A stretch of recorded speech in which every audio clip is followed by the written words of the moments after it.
And Joab was told, Behold, the king is weeping and mourning for Absalom. So the victory that day was turned into mourning for all the people. For the people heard it said that day, The king is grieved for his son. And the people stole back into the city that day, as people who are ashamed steal away when they flee in battle. But the king covered his face, and the king cried out with a loud voice, O my son Absalom! O Absalom, my son, my son. Then Joab came into the house to the king and said, Today you have disgraced all your servants, who today have saved your life, the lives of your sons and daughters, the lives of your wives, and the lives of your concubines.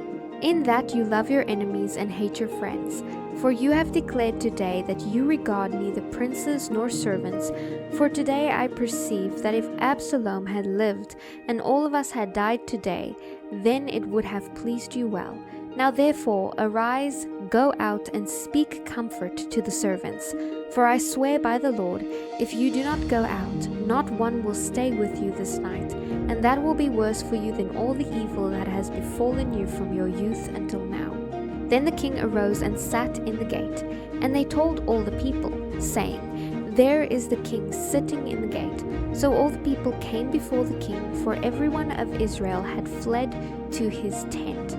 Now all the people were in a dispute throughout all the tribes of Israel, saying, The king saved us from the hand of our enemies, he delivered us from the hand of the Philistines, and now he has fled from the land because of Absalom. But Absalom, whom we anointed over us, has died in battle. Now therefore, why do you say nothing about bringing back the king? So King David sent to Zadok and Abiathar the priests, saying, Speak to the elders of Judah, saying, Why are the lost to bring the king back to his house, since the words of all Israel have come to the king to his very house? You are my brethren, you are my bone and my flesh. Why then are you the last to bring back the king? And say to Amasa, Are you not my bone and my flesh?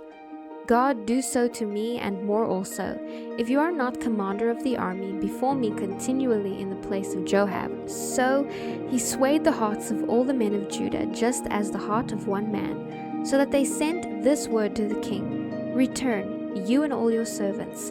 Then the king returned and came to the Jordan, and Judah came to Gilgal to go to meet the king, to escort the king across the Jordan. And Shimei the son of Gera, who was from Bahiram, hurried and came down with the men of Judah to meet King David. There were 1,000 men of Benjamin with him, and Ziba, the servant of the house of Saul, and his 15 sons and his 20 servants with him, and they went over the Jordan before the king. Then a ferry boat went across to carry over the king's household and to do what he thought good. Now Shimei the son of Gera fell down before the king when he had crossed the Jordan. Then he said to the king, Do not let my lord impute iniquity to me, or remember what wrong your servant did on the day that my lord the king left Jerusalem, that the king should take it to heart. For I, your servant, know that I have sinned. Therefore here I am, the first to come today of all the house of Joseph, to go down to meet my lord the king. But Abishai the son of Zeruiah answered and said, Shall not Shimei be put to death for this, because he cursed the Lord's anointed? And David said, What have I to do with you, you sons of Zeruiah, that you should be adversaries to me today? Shall any man be put to death today in Israel? For I do not know that today I am king over Israel. Therefore the king said to Shimei, You shall not die. And the king swore to him. Now Mephibosheth the son of Saul came down to meet the king, and he had not cared for his feet, nor trimmed his moustache, nor washed his clothes, from the day the king departed until the day he returned in peace. So it was, when he had come to Jerusalem to meet the king, that the king said to him, Why did you not go with me, Mephibosheth? And he answered, My lord, O king, my servant deceived me. For your servant said, I will saddle a donkey for myself, that I may ride on it and go to the king, because your servant is lame. And he has slandered your servant to my lord the king. But my lord the king is like the angel of God. Therefore do what is good in your eyes. For all my father's house were but dead men before my lord the king. Yet you set your servant among those who eat at your own table. Therefore what right have I still to cry out any more to the king? So the king said to him, "Why do you speak any more of your matters? I have said, you and Ziba divide the land."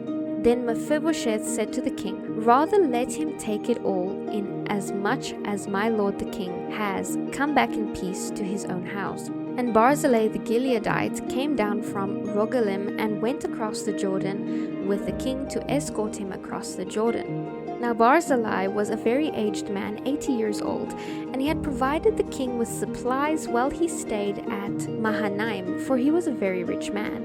And the king said to Barzillai, "Come across with me, and I will provide for you, while you are with me in Jerusalem." But Barzillai said to the king, "How long have I to live, that I should go up with the king to Jerusalem? I am today 80 years old. Can I discern between the good and bad? Can your servant taste what I eat or what I drink? Can I hear any longer the voice of singing men and singing women? Why then should your servant be a further burden to my lord the king?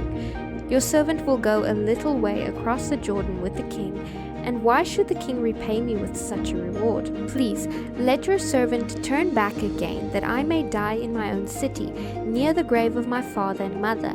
But here is your servant Chimham. Let him cross over with my lord the king, and do for him what seems good to you." And the king answered, "Chimham shall cross over with me, and I will do for him what seems good to you. Now whatever you request of me, I will do for you." Then all the people went over the Jordan, and when the king had crossed over, the king kissed Barzillai and blessed him, and he returned to his own place. Now the king went on to Gilgal, and Chimham went on with him, and all the people of Judah escorted the king, and also half the people of Israel. Just then all the men of Israel came to the king and said to the king, "Why have our brethren, the men of Judah, stolen you away and brought the king, his household, and all David's men with him across the Jordan?" So all the men of Judah answered the men of Israel, "Because the king is a close relative of ours, why then are you angry over this matter? Have we ever eaten at the king's expense, or has he given us any gift?" And the men of Israel answered the men of Judah and said, "We have 10 shares in the kingdom, therefore we also have more right to David than you. Why then do you despise us? Were we not the first to advise bringing back our king?" Yet the words of the men of Judah were fiercer than the words of the men of Israel. And there happened to be there a rebel whose name was Sheba, a Benjamite. And he blew a trumpet and said, "We have no share in David, nor do we have inheritance in the son of Jesse. Every man to his tent, O Israel." So every man of Israel deserted David and followed Sheba. But the men of Judah from the Jordan as far as Jerusalem remained loyal to their king. Now David came to his house at Jerusalem, and the king took the 10 women, his concubines, whom he had left to keep the house, and put them in seclusion and supported them, but did not go in to them. So they were shut up to the day of their death, living in widowhood. And the king said to Amasa, "Assemble the men of Judah for me within 3 days, and be present here yourself." So Amasa went to assemble the men of Judah, but he delayed longer than the set time which David had appointed him. And David said to Abishai, "Now Sheba will do us more harm than Absalom. Take your lord's servants and pursue him, lest he find for himself fortified cities and escape us." So Joab's men with the Cherethites, the Pelethites, and all the mighty men went out after him, and they went out of Jerusalem to pursue Sheba. When they were at the large stone which is in Gibeon, Amasa came before them. Now Joab was dressed in battle armor. On it was a belt with a sword fastened in its sheath at his hips, and as he was going forward, it fell out. Then Joab said to Amasa, "Are you in health, my brother?" And Joab took Amasa by the beard with his right hand to kiss him. But Amasa did not notice the sword that was in Joab's hand, and he struck him with it in the stomach, and his entrails poured out on the ground, and he did not strike him again. Thus he died. Then Joab and Abishai his brother pursued Sheba. Meanwhile one of David's men stood near Amasa and said, "Whoever favors Joab and whoever is for David, follow Joab." But Amasa wallowed in his blood in the middle of the highway. And when the man saw that all the people stood still, he moved Amasa from the highway to the field and threw a garment over him. When he saw that everyone who came upon him halted, when he was removed from the highway, all the people went on after Joab to pursue Sheba. And he went through all the tribes of Israel to Abel and Beth-Maachah and all the Berites. So they were gathered together and also went after Sheba. They then came and besieged him in Abel of Beth-Maachah, and they cast up a siege mound against the city, and it stood by the rampart, and all the people who were with Joab battered the wall to throw it down. Then a wise woman cried out from the city, "Here, here, please say to Joab, come nearby, that I may speak with you." When he had come near to her, the woman said, "Are you Joab?" He answered, "I am." Then she said to him, "Hear the words of your maidservant." And he answered, "I am listening." So she spoke, saying, "They used to talk in former times, saying, They shall surely seek guidance at Abel, and so they would end disputes. I am among the peaceable and faithful in Israel. You seek to destroy a city and a mother in Israel. Why would you swallow up the inheritance of the Lord?" And Joab answered and said, far be it from me, that I should swallow up or destroy. That is not so, but a man from the mountains of Ephraim, Sheba the son of Bichri by name, has raised his hand against the king, against David. Deliver him only, and I will depart from the city. So the woman said to Joab, Watch, his head will be thrown to you over the wall. Then the woman in her wisdom went to all the people, and they cut off the head of Sheba and threw it out to Joab. Then he blew a trumpet, and they withdrew from the city, every man to his tent. So Joab returned to the king at Jerusalem. And Joab was all over the army of Israel. Benaiah the son of Jehoiada was over the Cherethites and the Pelethites. Adoram was in charge of revenue.